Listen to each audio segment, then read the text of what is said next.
Selamat malam, Ibu Rizky Amelia Furkan sebagai tutor bahasa Indonesia. Perkenalkan, saya Danu Wirinanto, Prodi Manajemen S1. Hari ini saya akan memberikan dan menjelaskan gagasan mengenai COVID-19. Jadi, COVID-19 atau disebut Coronavirus Disease 2019 adalah penyakit baru yang disebabkan oleh virus dari golongan coronavirus, yaitu SARS-CoV-2, yang juga sering disebut virus corona. Dan juga termasuk virus yang menyebabkan flu biasa dan virus yang menyebabkan infeksi yang lebih serius seperti sindrom pernapasan akut SARS yang disebabkan oleh SARS-CoV pada tahun 2002 dan sindrom pernapasan timur tengah atau yang disebut MERS yang disebabkan oleh MERS-CoV pada tahun 2012. Kasus pertama penyakit ini terjadi di kota Wuhan, Cina pada akhir Desember 2019. Setelah itu, COVID-19 menular antara manusia dengan sangat cepat dan menyebar ke sejumlah negara termasuk Indonesia. Hanya dalam waktu beberapa bulan dan beberapa waktu lalu, Organisasi Kesehatan Dunia atau disebut WHO mengumumkan bahwa penyebaran virus corona bisa terjadi melalui udara dalam pedoman terbarunya yang dirilis di laman resminya. WHO akhirnya memasukkan udara sebagai salah satu transmisi atau cara penularan virus corona. Dan berikut bagaimana terjadinya penyebaran COVID-19. Yang pertama, penularan virus corona bisa terjadi melalui droplet. Saat seseorang batuk, bersin, bernyanyi, dan berbicara hingga bernafas, saat melakukan hal-hal tersebut, udara yang keluar dari hidung dan mulut mengeluarkan partikel yang sangat kecil dan itu bisa menularkan ke seluruh dunia. Dan yang kedua, penyebaran virus corona melalui permukaan yang terkontaminasi. Cara penularan virus corona ini terjadi saat seseorang menyentuh permukaan yang mungkin telah terkontaminasi virus dari orang yang batuk atau bersin.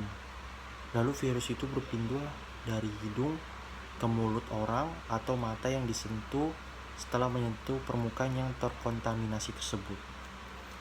Jadi sangat bahaya ya guys kalau sampai menyentuh benda-benda seperti pokoknya benda sekitar deh, atau melakukan interaksi dengan orang kalau Anda tidak bercuci tangan dulu. Dan yang ketiga, penyebaran virus corona melalui fesal oral atau limbah manusia. Sebuah studi menunjukkan bahwa partikel virus corona ditemukan juga pada fesal oral orang yang terinfeksi, seperti urin dan feses.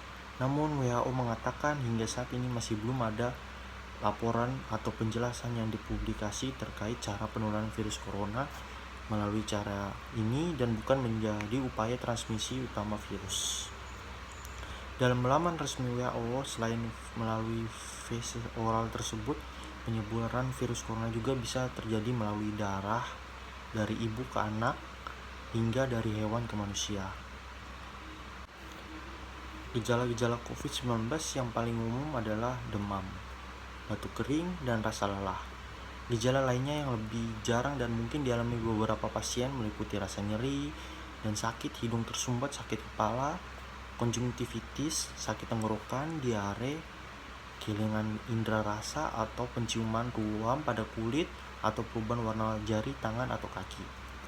Gejala-gejala yang dialami biasanya bersifat ringan dan muncul secara bertahap. Beberapa orang menjadi terinfeksi tetapi hanya memiliki gejala ringan. Sebagian besar atau sekitar 80% orang yang terinfeksi berhasil pulih tanpa perlu perawatan khusus. Sekitar 1 dari 5 orang yang terinfeksi COVID-19 menderita sakit parah dan kesulitan bernapas. Orang-orang lanjut usia atau disebut lansia dan orang-orang dengan kondisi medis seperti penyakit seperti tekanan darah tinggi, gangguan jantung dan paru-paru, diabetes atau kanker memiliki kemungkinan lebih besar mengalami sakit lebih serius. Namun siapapun dapat terinfeksi dengan COVID-19 dan mengalami sakit yang serius. Orang dari segala usia yang mengalami demam dan atau batuk disertai dengan kesulitan bernapas, sesak napas, nyeri atau tekanan dada atau kehilangan kemampuan berbicara atau bergerak harus segera mencari pertolongan medis. Jika memungkinkan, disarankan untuk menghubungi penyedia layanan kesehatan atau fasilitas kesehatan terlebih dahulu. sehingga pasien yang dapat diarahkan ke fasilitas kesehatan yang tepat. Diketahui juga virus corona berkembang biak lebih cepat di dalam tubuh meskipun tidak menimbulkan gejala apapun. Potensi untuk menularkan banyak orang karena merasa diri sehat lebih tinggi dibandingkan seseorang dengan gejala. Maka dari itu, penting untuk mengetahui cara yang paling tepat sebagai pencegahan dari COVID-19. 5M adalah metode gagasan pemerintah untuk menekan kenaikan angka dari COVID-19. Antara lain, yang pertama, menggunakan masker. Cara pencegahan COVID-19 yang paling efektif untuk dilakukan adalah dengan menggunakan masker. Alat ini harus digunakan terutama pada saat di tempat umum atau berinteraksi dengan orang lain. Penutupan pada mulut dan hidung ampuh untuk menurunkan risiko penyebaran virus corona. Dengan memblokir tetesan air liur agar tidak masuk ke dalam tubuh kita, sebaran dari udara juga dapat terjadi, sehingga perlu digunakan saat kamu berada di dalam ruangan, terutama yang ber-AC. Dan yang kedua, mencuci tangan secara rutin. Kamu juga dapat mencegah risiko terserang COVID-19 dengan mencuci tangan secara rutin. Cobalah untuk lebih sering mencuci tangan dengan sabun dan air selama 20 detik setelah menggunakan beberapa aktivitas seperti menyentuh suatu benda, memegang bagian depan masker, hingga menyentuh hewan. Kamu juga perlu mencuci tangan sebelum makan dan menyentuh wajah jika air dan sabun tidak memungkinkan. Gunakan hand sanitizer dengan kandungan minimal 60% alkohol. Dan yang ketiga, menjaga jarak. 5M lainnya yang harus dilakukan untuk pencegahan COVID-19 yaitu menjaga jarak. Saat berada di luar rumah, pastikan untuk menjauhkan diri sekitar 1-2 meter. Pastikan juga untuk selalu ingat jika beberapa orang tidak memiliki gejala. Meski telah terserang virus corona, selain itu hindari juga ruangan tertutup dan lebih banyak aktivitas di ruangan terbuka yang menyediakan udara segar. Dan yang keempat, menjauhi kerumunan. Saat berada di keramaian atau kerumunan, risiko untuk tertular COVID-19 menjadi lebih tinggi. Jika ingin melakukan interaksi dengan beberapa orang, pastikan beberapa di luar ruangan menggunakan masker dan tidak lebih dari 5 orang. Intensitas dan jumlah orang sangat berpengaruh terhadap tingkat risiko yang dapat terjadi. Dan yang terakhir, mengurangi mobilitas. Tiap orang harus benar-benar menanamkan pemahaman jika keperluannya tidak terlalu mendesak.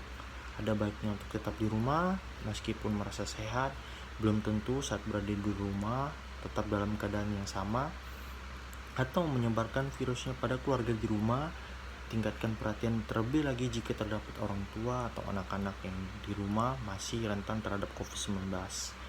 Demikian gagasan yang dapat saya sampaikan. Semoga bisa memberikan informasi dan akurat kepada Ibu Rizky Amelia Furqan sebagai tutor bahasa Indonesia. Mohon maaf bila masih banyak salah kata atau kekurangan saya. Sekian dan terima kasih.